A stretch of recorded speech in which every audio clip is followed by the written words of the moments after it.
নবীজি বলেন স্ত্রীর সাথে মাঝে মাঝে নিজে আনন্দ করবা।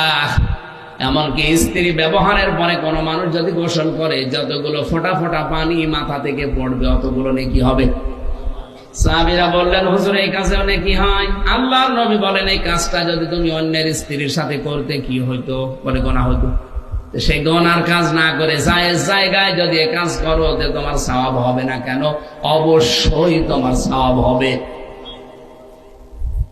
কোন স্বামী যদি স্ত্রীর হাত চেপে ধরে আর স্ত্রী যদি হাসি মুখে হাতটা দুইজনে চেপে ধরার ভেতরে যতগুলো গুনাহ ছিল দিনের ভেতরে সগীরা গুনাহ আল্লাহ ঝরিয়ে দেয়। এই জন্যই নবীজি বলেন, আমার কাছে তিনটা জিনিস বেশি ভালো লাগে, একটা সুগন্ধি, আর একটা স্ত্রী, আর একটা আমার নামাজ।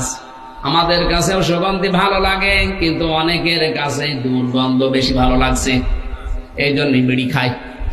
কথা বলেন না কেন? বন্ধ করা লাগবে বিড়ি খাওয়া। অনেক মানুষ আজ ফতোয়া বের করেছে, তেমন কিছু না, এনাই মাকরু। 2 নম্বরে নবীজির কাছে নামাজ ভালো লাগতো, আমাদের কাছে নামাজ ভালো লাগে, কিন্তু নামাজের শিক্ষা ভালো লাগে না। নামাজের 17টা শিক্ষা আছে, কয়টা?